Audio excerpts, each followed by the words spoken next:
जो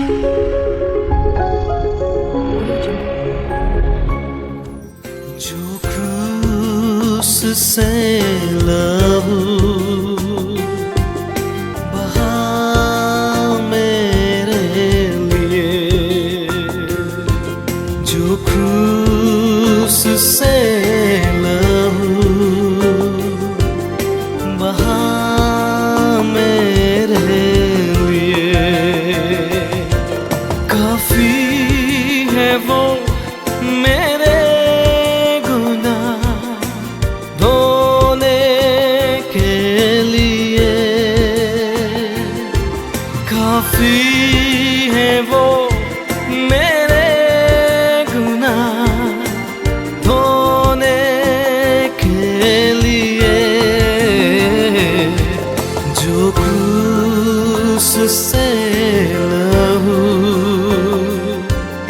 बहा मेरे। परमेश्वर के धन्य नाम की महिमा हो। आज के आराधनात्मक मनन की ओर आप सभी का बड़े विनम्रता पूर्वक स्वागत करता हूँ। आज के मनन के लिए पहले हम यूहन्ना रचित सुसमाचार अध्याय 19 की 25 एवं 26 पद को पढ़ते हैं। यीशु के क्रूस के पास उसकी माता और उसकी माता की बहन क्लोपास की पत्नी मरियम और मरियम मगदलिनी खड़ी थी। जब यीशु ने अपनी माता और उस चेले को जिससे वह प्रेम रखता था पास खड़े देखा तो अपनी माता से कहा, ए नारी, देख ये तेरा पुत्र है। इसके साथ हम प्रकाशित वाक्य अध्याय 1 की 10 भी पढ़ते हैं। मैं प्रभु के दिन आत्मा में आ गया। पढ़े गए बाइबल भागों में यीशु मसीह का प्रिय शिष्य प्रेरित यूहन्ना के जीवन के दो महत्वपूर्ण पहलू को हम देखते हैं। यूहन्ना रचित सुसमाचार से हमने जो भाग पढ़ा वह यूहन्ना यीशु मसीह के क्रूस के साये में माता मरियम एवं अन्य कुछ महिलाओं के साथ खड़ा। प्रेरित यूहन्ना यीशु मसीह के वो शिष्य है जो प्रभु के क्रूस पर सहे गए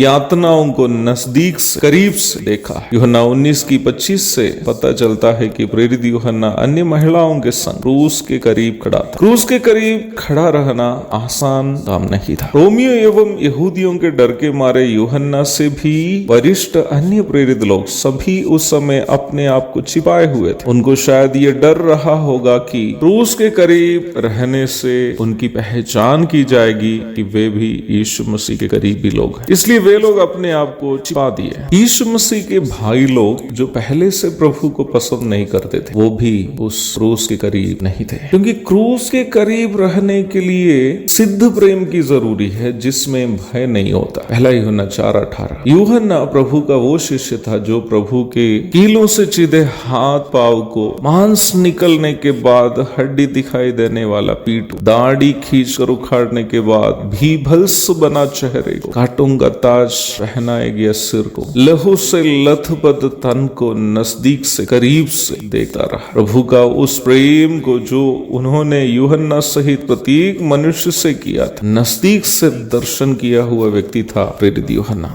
अब जब हम पतमोस की टापू में यूहन्ना को देख रहा है, यीशु मसीह की मृत्यु, पुनरुत्थान एवं स्वर्गारोहण के बाद लगभग 60 से अधिक साल पार हो गए। यीशु मसीह की सेवा में यूहन्ना जीवन व्यापन करने के कारण रोमी सम्राट डोमिशियन के आदेशानुसार ईजियन सागर में काले काले चट्टानों से भरे इलाका में वह एकांतवास में है। प्रभु का दिन में सप्ताह के प्रथम दिन वह आत्मा में आ गया। उसके मन से किन बातें गुजरी हो मुझे संशय जरा भी नहीं है कि वह अवश्य उन नजाराओं को याद की होगी जो वह क्रूस के साये से देखा होगा। नदी जैसे बहने वाले खून की धारा, विकृत किया गया चेहरा, हड्डियां दिखाई देने वाला पीठ, दर्द से कराहट यूहन्ना याद किए हों। पतमोस के टापू में प्रभु के कारण दुख सहने वाला यूहन्ना के मन में एक स्वर्गीय आनंद अवश्य भरा होगा। यह सोचकर कि थोड़ा सा ही क्यों न हो मुझे भी प्रभु के दुखों में सहभागी होने का मौका तो मिला। हमारी रविवारी आराधना का सबसे महत्वपूर्ण हिस्सा निश्चय ही यीशु मसीह के कष्टों का मनन ही है, ताकि हम भी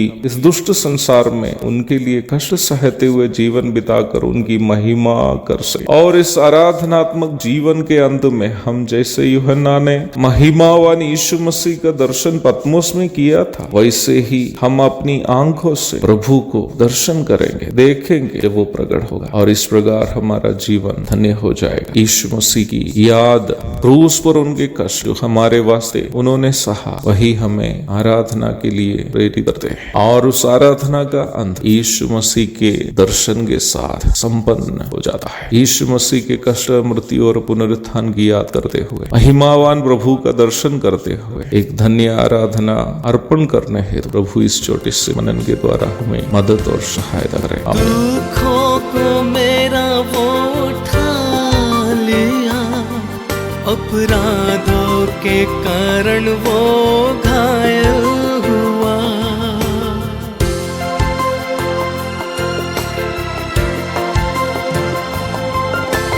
दुखों को मेरा वो उठा लिया, अपराधों के कारण वो घायल हुआ।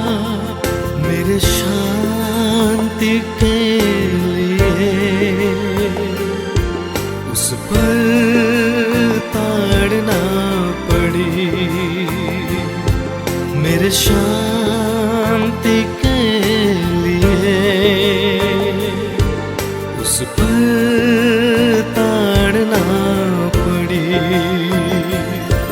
उसके कोड़े खाने से ही चंगा मैं हुआ। जो क्रूस से